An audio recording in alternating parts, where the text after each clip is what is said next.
지난주에 우리는 하나님의 임재의 상징이던 예루살렘 성전 파괴될 것을 예수님이 알려주신 것을 보았습니다. 더 이상은 예루살렘 성전은 하나님의 임재의 상징이 아닙니다. 그렇기 때문에 이제는 우리가 예수 그리스도의 이름으로 너희들 두셋이 모인 가운데 내가 함께 하겠다는 말씀을 붙잡고 우리가 하나님의 임재의 초소라는 것을 누리고 살아야 됩니다. 예전에 유대인들이 하던 것처럼 예루살렘 시온산만 바라보면서 성전의 영광, 하나님의 임재의 영광, 이젠 이런 시대가 아니고요. 예수님이 오신 다음에는 오히려 성도들이 모여서 하나님의 임재를 그 모임 가운데 갈망하고 또 내 속에 있는 하나님의 역사, 하나님의 임재를 누리는 것이 이 시기에 필요하다, 이런 말씀을 드렸습니다. 또 성전에서 양 잡아서 피 흘려 죽이던 제사는 예수님의 십자가 죽으심을 예표하는 것이었고, 그러므로 우리는 이제는 더 이상 양 잡아 피 흘리는 제사가 아니라 예수님께서 단번에 십자가에 피 흘려 죽으심으로 우리의 모든 죄가 사하여졌음을 믿고 우리의 부끄러움과 죄가 있을 때마다 그것을 예수님 십자가를 의지해서 하나님 앞에 드리는 것이 이 시기에 꼭 필요하다는 것도 말씀을 드렸습니다. 오늘 본문도 예루살렘 성전 파괴에 대한 말씀입니다. 여기에 좀 길지만은 쭉 보도록 하겠습니다. 23절 같이 읽습니다. 시작. 그때 사람이 너희에게 말하되 보라 그리스도가 여기 있다 혹은 저기 있다 하여도 믿지 말라. 여기 그때는 예루살렘 성전 파괴하는 때라는 것을 우리가 본문 이 흐름으로 분명히 알 수가 있어요. 이것을 이따가 또 조금 더 설명합니다. 그때 그리스도가 여기 있다 혹은 저기 있다 하여도 믿지 말라고 하십니다. 메시아가 왔다, 그리스도가 왔다 하는데 가짜라는 거예요. 24절에 보니까 거짓 그리스도들, 이거 거짓 선지자들, 가짜라는 뜻입니다. 그런데도 이 가짜들, 거짓 선지자 그리스도가 큰 표적과 기사를 보여줍니다. 가짜가 큰 표적과 기사를 보여주는 거예요. 왜 그럴까? 뒤에 바로 따라 나와. 할 수만 있으면 택하신 자들도 미혹하려고. 이것을 요한계시록에 보니까 또 우리가 잘 설명을 하고 있어요. 요한계시록 12장 9절 말씀 우리 같이 읽습니다. 시작. 큰 용이 내쫓기니 옛 뱀 곧 마귀라고도 하고 사탄이라고도 하며 온 천하를 꿰는 자라. 그가 땅으로 내쫓기니 그의 사자들도 그와 함께 내쫓기니라. 여기 보니까 큰 용, 옛 뱀, 마귀, 그 다음에 뭐라고 표현하냐면 온 천하를 꿰는 자라고 표현을 하고 있어요. 이 요한계시록 12장과 13장에 보면은 이 큰 용, 옛 뱀, 마귀, 온 천하를 꿰는 자가 권능이 있습니다. 하나님을 비방하는데 권세가 있어요. 우리 생각에는 성경이면은 좀 요한계시록이면 하나님을 비방하는 그의 입술에 저주가 내리고 막 무너져가지고 망하고 이럴 것 같은데 그게 아니고요. 온 천하를 꿰는 자가 하나님을 비방하는데 권세가 있어요. 그리고 성도들이 거기에 미혹당할 정도로 잘 꿰는 자라는 거예요. 할 수만 있으면 온 천하를 꿰는 사람. 가짜들이 계속 나옵니다. 그리고 심지어 성도들도 현혹될 때가 있습니다. 언제나 다시 성경으로 돌아가는 것이 지혜입니다. 25절, 우리 25절, 26절을 같이 읽겠습니다. 시작. 보라, 내가 너희에게 미리 말하였노라. 그러면 사람들이 너희에게 말하되 보라, 그리스도가 광야에 있다 하여도 나가지 말고 보라, 골방에 있다 하여도 잊지 말라. 예수님이 이렇게 미리 말씀해 주셨습니다. 26절에 보면은 광야에 있다 하여도, 지난주에 우리 슬쩍 봤는데 시몬이라는 사람이 광야 출신이라고 그랬어요. 그리고 골방에 본부를 차린 요한이라는 사람이 있었습니다. 이런 일이 있어도 믿지 말라고 하는 것입니다. 그리고 나서 27절과 28절에 보면은 예수님께서 오시는 것은 번개가 온 세상에 번쩍이는 것처럼 그렇게 오신다. 그리고 광야에 대머리 독수들이 시체에 모이는 것처럼 예수님 오심을 알 수 있습니다. 그리고 30절로 가보면은 그때라는 표현이 다시 나옵니다. 우리 한번 30절 같이 읽어볼까요? 시작. 그때 인자의 징조가 하늘에서 보이겠고 그때 땅의 모든 족속들이 통곡하며 그들이 인자가 구름을 타고 능력과 큰 영광으로 오는 것을 보리라. 그때가 다시 나옵니다. 인자가 임하는 거, 이 그때는 예수님 오실 때가 아닐까? 인자의 임함도 그러하리라. 그랬으니까 예수님 오실 때가 아닐까? 그런데 여기서 우리가 이 성경을 볼 때 중요한 게 있어요. 지금 처음 예수님의 말씀을 듣는 사람들, 이 사람들이 무슨 생각을 했을까? 그러니까 성경 기록 당시로 우리가 돌아갈 필요가 있습니다. 그게 첫 번째 해석이에요. 지금 2025년에 우리가 읽는 해석은 부차적인 것이고 그 해석을 조금 더 달리 보는 것인데, 처음 예수님의 말씀을 들었을 때 그 사람들이 어떤 생각을 하나 하는 것입니다. 그러니까 지금 예수님 말씀 중에 그때라고 하면은 이게 예루살렘 종말일까? 아니면은 많은 사람들이 생각하는 것처럼 예수님 재림의 때일까? 이게 조금 어려운 표현입니다. 그때가 도대체 어떤 것일까? 여기 이제 그림으로 제가 하나를 설명을 했어요. 자, 지금 보고 있는 예수님 당시의 사람들이 저 망원경을 가지고 보고 있습니다. 앞산이 있어요. 이 앞산은 예루살렘 멸망의 때입니다.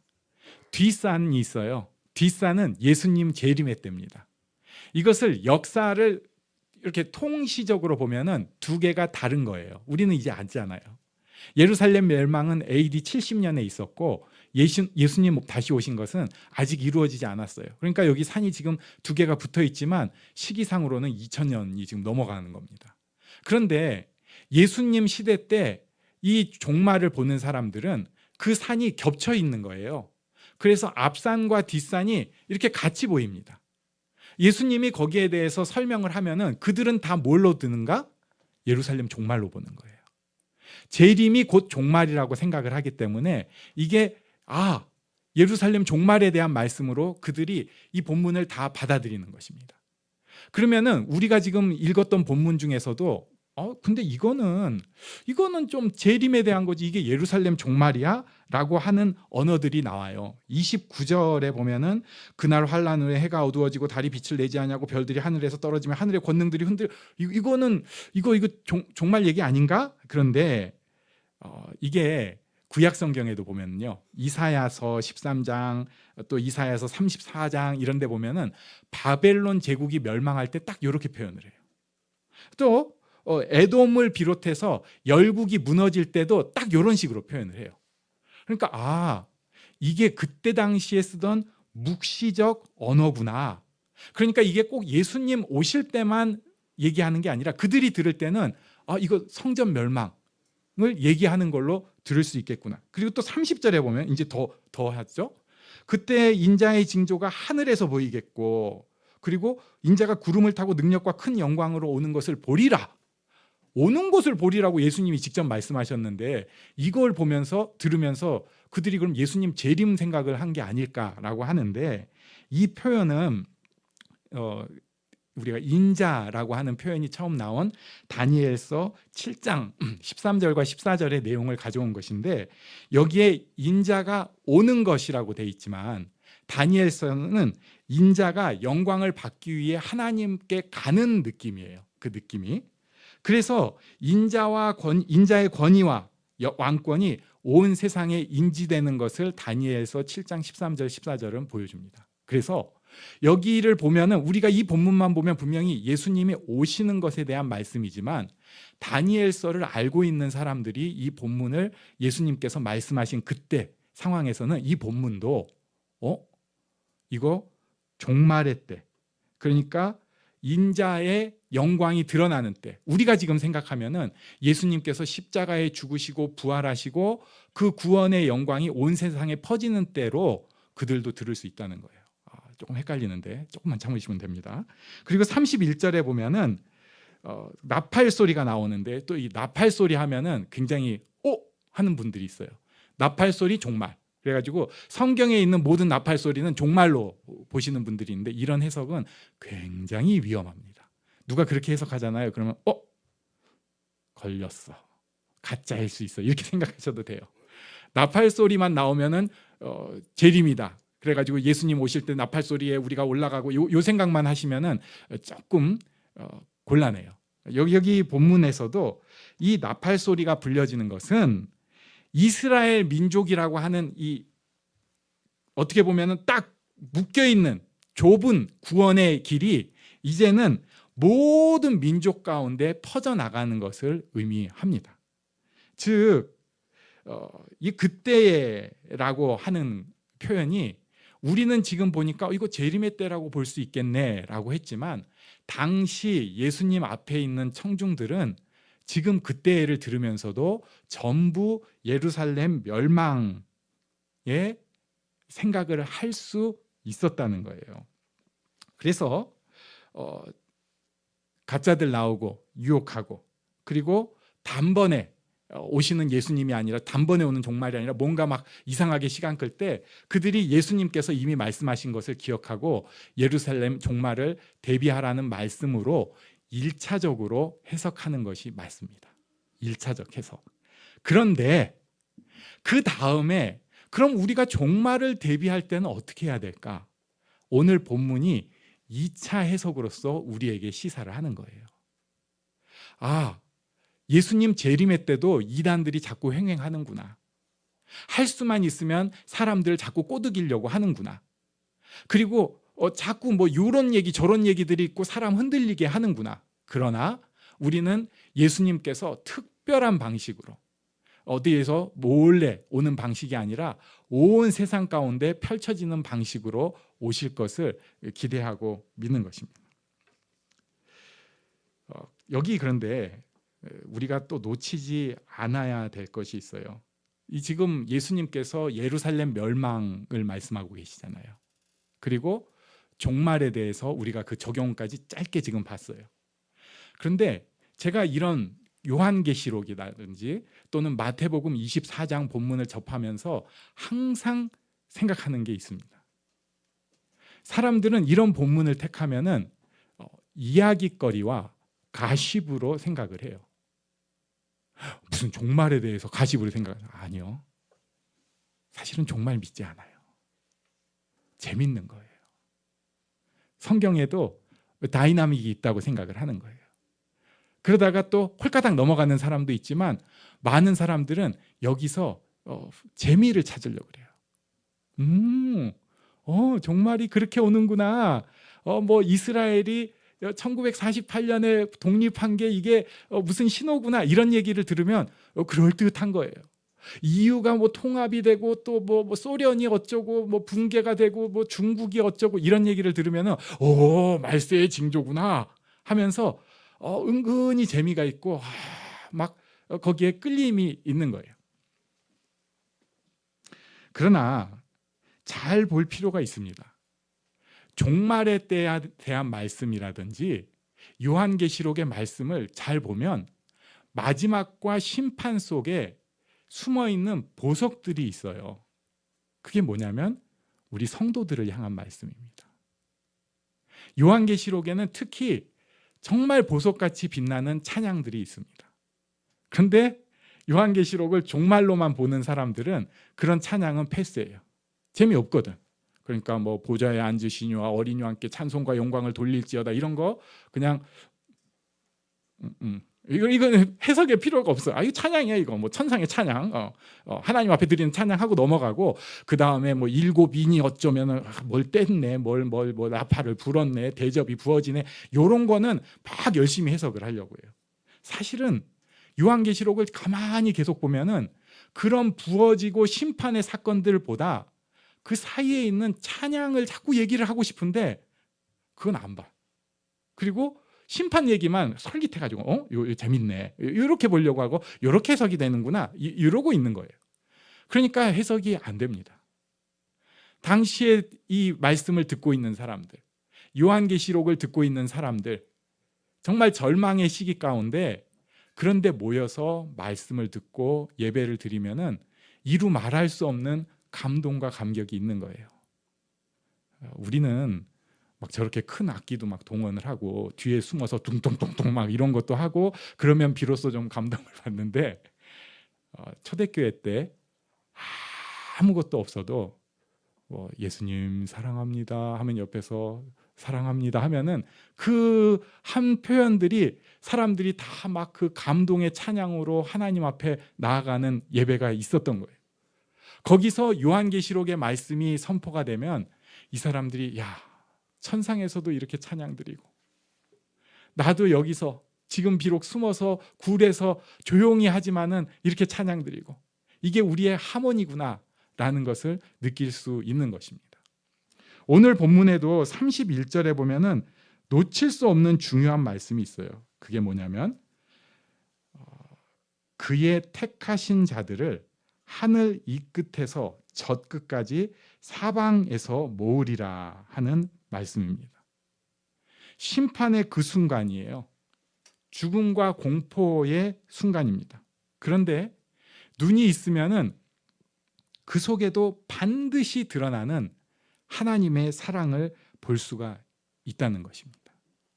다 무너지는 것 같은데 하늘 이 끝에서 저 끝까지, 이거는 모든 것을 여기 보이는 데만, 손 단 데만, 저 끝까지, 저 구석까지 다 뒤져가지고 택하신 자들을 끌어 모으는 것입니다.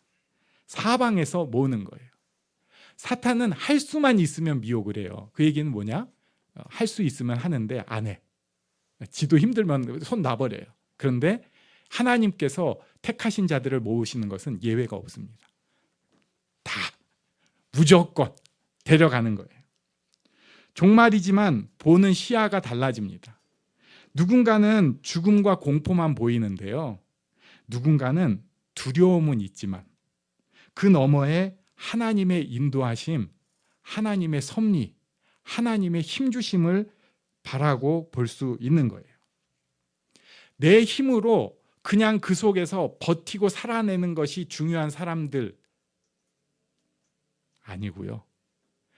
그 힘든 상황 가운데서 하늘에서 내게 힘 주시고 하늘에서 나를 건져주시는 것을 바라는 사람이 된다는 것입니다. 이게 엄청난 차이가 있습니다. 고통의 순간과 어려움의 순간에, 두려움의 순간에 하나님 붙잡으려고 애를 쓰는 거예요. 이거는 무슨 일 생기면 내가 안 해버리고 게으른 거랑은 완전히 다른 얘기입니다. 내 힘으로 할 수 없는 부분이 있는 걸 인정하고, 그리고 하나님의 힘으로 이 상황을 이겨낼 수밖에 없다고 고백을 하는 거예요. 나 혼자 하는 나를 버리는 거예요. 그리고 하나님 붙잡고 하나님 은혜로 일어서는 것입니다. 지금 예루살렘 종말 또는 그걸 적용하면서 예수님 다시 오시는 것을 보는 본문 가운데 저는 우리의 삶에 대해서도 그렇게 적용을 하면 좋겠어요. 어떤 사람에게는 내가 지금 당하고 있는 일들이 별거 아닐 수 있어요. 다 그런 거야. 자녀 때문에 힘들면 다 그렇게 컸어. 누구는 안 그러냐? 부부가 힘들면 남들도 다 그래. 다 가면 쓰고 사는 거야. 부모님이랑 갈등이 있으면 전부 그래. 너 정도면 양호해.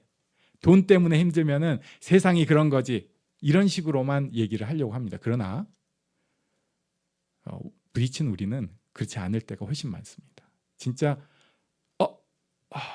하는 순간들이 있어요. 그래서 두려움 때문에 우리가 감정의 끈을 놓칠 때까지도 있습니다. 그리고 내 무능력을 정말 처절하게 깨달으면 이거 어떻게 하라는 거야? 못 해먹겠네. 그런데 그런 그 순간에 내가 할 수 없는, 정확하게 본 거예요. 나는 못 해먹어요. 할 수 없어요. 그때 하나님 앞에 손을 내밀고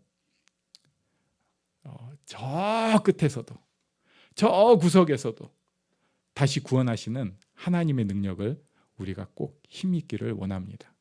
예수님께서 지금 종말의 때에 우리에게 그것을 말씀하고 계시는 것입니다. 다른 사람은 버려도 하나님은 포기하지 않으시고, 다른 사람들은 이만하면 됐다 할 때 하나님은 더 들어오시고, 다른 사람은 너 이 정도면 괜찮네 할 때 하나님은 아니다. 예수 그리스도의 형상까지 우리가 더 나아가야 된다. 그리고 포기하지 않으시는 분이라는 것을 기억하기를 원합니다. 하나님께서 우리를 이 땅에 보내셨습니다. 그리고 하나님께서 우리를 사랑하셔서 많은 환경들을 허락하셨어요. 저도 이해가 안 될 때가 많습니다. 저런 일은 좀 많이 버거운데. 그런데 하나님이 허락하셨어요. 그리고 그런 우리를 그냥 버려두신 게 아니라 그 가운데 하나님의 도구로 쓰시려고 오늘까지도 인도하고 계십니다. 그것을 믿고 하나님 앞에, 어떨 때는 입이 좀 튀어나올 것 같지만, 삐지기도 하지만 하나님 인도하심을 믿습니다. 종말의 때도 인도하신 하나님, 저희 이 삶 가운데 인도하심을 믿습니다. 하나님 붙잡아 주시옵소서. 시선을 하나님 앞에 돌리고 하나님 앞에 승리해내는 우리 모두가 되기를 바랍니다.